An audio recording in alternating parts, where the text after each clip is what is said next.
കർണാടകത്തിൽ വീണ്ടും തോക്ക് ചൂണ്ടി വൻ കവർച്ച. മംഗളൂരു KC റോഡിലെ കൊട്ടക്കാർ സഹകാരി ബാങ്കിൽ നിന്നും 10 കോടി രൂപയുടെ സ്വർണവും പണവും കൊള്ളയടിച്ചു.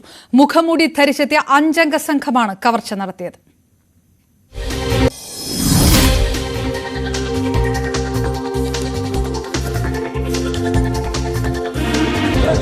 ಕೋಟೆಕರ್ ಸಹಕಾರಿ ಕೋಆಪರೇಟಿವ್ ಸೊಸೈಟಿ ವರ್ಷದಲ್ಲಿ ಇವತ್ತು ಮಧ್ಯಾಹ್ನ ವರ್ಷ ಯಾರು ಕೂಡ ಇವತ್ತು ಜನರು ಕಡಿಮೆ ಇದ್ದ ಸಂದರ್ಭದಲ್ಲಿ ಬಂದು ಇವತ್ತು ಬೆದರಿಸಿ ತಲ್ವಾರ್ ಮತ್ತು ಇವತ್ತು ಅವರು ಗನ್ಗಳನ್ನು ತೆಗೆದುಕೊಂಡು ಬಂದು ಬೆದರಿಸಿ ರೂಢಿ ಮಾಡಿ ಡೆಪಾಯಿಟ್ ಮಾಡಿ ಇವತ್ತು ದರೋಡೆ ಮಾಡಿ ಕೊಟ್ಟಿದ್ದಾರೆ. ಬಹುಶಃ ಈಗಾಗಲೇ ನಾವಿಲ್ಲಿ ಬಂದು ಈಗಾಗಲೇ ಅಧ್ಯಕ್ಷರು ಸೇರಿ ಮತ್ತು ಅಂಶಾರಿ ಉಪಾಧ್ಯಕ್ಷರು ಆಡಳಿತ ಸಮಿತಿ ಎಲ್ಲರೂ ಎಂದು ಚರ್ಚೆ ಮಾಡಿದ್ದೇವೆ. ಒಂದು ಪೊಲೀಸ್ ಇಲಾಖೆ ಸಂಪೂರ್ಣ ಸಹಕಾರ ಕೊಡುವುದು, ಪೊಲೀಸ್ ಇಲಾಖೆಯವರು ಸ್ಪೆಷಲ್ ಟೀಮ್ ಇದಕ್ಕೆ ಮಾಡಿಕೊಂಡು ಆನೆಸ್ಟ್ ಅಧಿಕಾರಿಗಳನ್ನು ಸಿಬ್ಬಂದಿಗಳನ್ನು ಹಾಕಿ ಆದಷ್ಟು ಬೇಗನೆ ಪತ್ತೆ ಹಚ್ಚಲು ಕ್ರಮ ಕೈಗೊಳ್ಳುವುದು ಮಾತ್ರ ಅಲ್ಲ, ಇನ್ನು ಮುಂದೆ ಈ ರೀತಿಯ ಈ ದರೋಡೆಕೋರಿಗೆ ಧೈರ್ಯ ಬರದ ರೀತಿಯಲ್ಲಿ ಕ್ರಮ ಕೊಡಬೇಕೆಂದು ಕೂಡ ಸೂಚಿಸ್ತೇವೆ. ಪೊಲೀಸ್ ಇಲಾಖೆ ಈಗಾಗಲೇ ಸನ್ನದ್ಧರಾಗಿ ಈಗಾಗಲೇ ಬೇಕಾದ ಎಲ್ಲ ಅಲರ್ಟನ್ನು ಕೂಡ ಇವತ್ತು ನಮ್ಮ 4 ಸುತ್ತಮುತ್ತಲ ಪ್ರಮುಖ ರಸ್ತೆಗಳು ಮತ್ತು ನಮ್ಮ ಕೇರಳ ಗಡು ಭಾಗದ ರಸ್ತೆಗಳೆಲ್ಲ ಕೂಡ.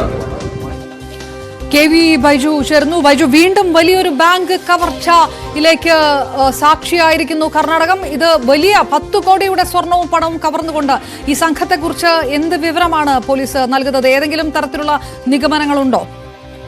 അപർണ, ഇന്ന് ഉച്ചയോട് കൂടിയാണ് ഈ ഞെട്ടിക്കുന്ന സംഭവം ഉണ്ടായത്. അതായത് തുടർച്ചയായ 2ാം ദിവസമോ അപർണ സൂചിപ്പിച്ചതുപോലെ തന്നെ ഇത്തരത്തിൽ തോക്ക് ചൂണ്ടി ബാങ്ക് കേന്ദ്രീകരിച്ചുള്ള കവർച്ച നടന്നിരിക്കുന്നു. അതായത് ഈ കോട്ടേക്കാർ ബാങ്കിൽ ഉണ്ടായിരുന്ന മുഴുവൻ സ്വർണവും പണവും ഈ സംഘം കൊള്ളയടിച്ചിരിക്കുന്നു. അതായത് 12 കോടിയോളം രൂപയുടെ കവർച്ച നടന്നതാണ് ഇപ്പോൾ പ്രാഥമികമായി പോലീസ് വിലയിരുത്തുന്നത്. എന്തായാലും കാസർഗോഡിനോട്, അതായത് തലപ്പാടി അതിർത്തിയോട് ചേർന്ന് കിടക്കുന്ന ഒരു ബാങ്കാണിത്. ഈ ബാങ്കിലാണ് ഇത്തരത്തിൽ കവർച്ച നടന്നത്. 5 ജീവനക്കാരാണ് ഈ സംഭവ സമയത്ത് ഉണ്ടായിരുന്നത്.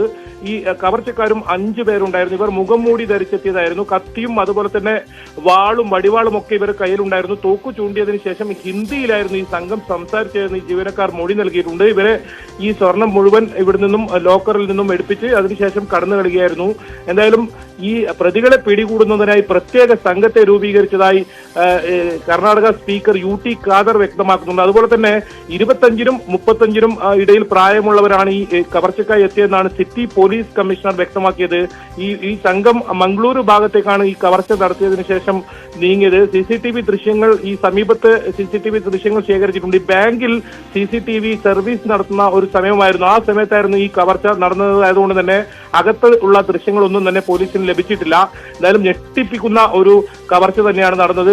ഇപ്പോൾ നടന്നിട്ടുള്ളത് കഴിഞ്ഞ ദിവസം, അതായത് ഇന്നലെയാണ് ഈ ബാംഗ്ലൂരിലെ ബീദാറിൽ 2 സുരക്ഷാ ജീവനക്കാരെ വെടിവെച്ച് ഇട്ടതിനു ശേഷം 94 ലക്ഷം രൂപ കവർച്ച നടന്ന സംഭവം ഉണ്ടായത്. ഈ സംഭവത്തിൽ ഇതുവരെ പ്രതികളെ പിടികൂടിയിട്ടില്ല. ഈ പ്രതികളെ പിടികൂടാൻ ഊർജിതമായ അന്വേഷണം നടക്കുന്നതിനിടെയാണ് ഇപ്പോൾ മംഗളൂരുവിൽ സമാനമായ സംഭവം ഉണ്ടായത്. ഏതായാലും പോലീസ് സംഭവത്തെ വളരെ ഗൗരവമായി എടുത്തുണ്ട്. ഏതായാലും ഈ പ്രതികൾക്കായി തെരച്ചിൽ നടത്തുന്നുണ്ട്. ഈ സംഭവത്തിന് പിന്നിൽ മലയാളികൾ ഉണ്ടോ എന്നൊരു സംശയം സിറ്റി പോലീസ് കമ്മീഷണർ വ്യക്തമാക്കുന്നുണ്ട്. ഏതായാലും ചെറിയ സൂചന പോലീസിന് ലഭിച്ചിട്ടുണ്ട് ഈ സംഘത്തെക്കുറിച്ച്. ഏതായാലും ഉടൻ പിടിയിലാകുമെന്ന് തന്നെയാണ് പോലീസ് പറയുന്നത്. ഏതായാലും 12 കോടിയോളം രൂപയുടെ സ്വർണവും പണവുമാണ് ഇപ്പൊ ബാങ്കിൽ നിന്നും ഇത്തരത്തിൽ കവർച്ച ചെയ്തിരിക്കുന്നത്. കർണാടകത്തിൽ വലിയ ബാങ്ക് കവർച്ചയാണ് റിപ്പോർട്ട് ചെയ്യപ്പെട്ടത്. 10 കോടിയുടെ സ്വർണവും പണവും മുഖംമൂടി ധരിച്ചെത്തിയ 5 അംഗ സംഘമാണ് കവർച്ച നടത്തിയത്.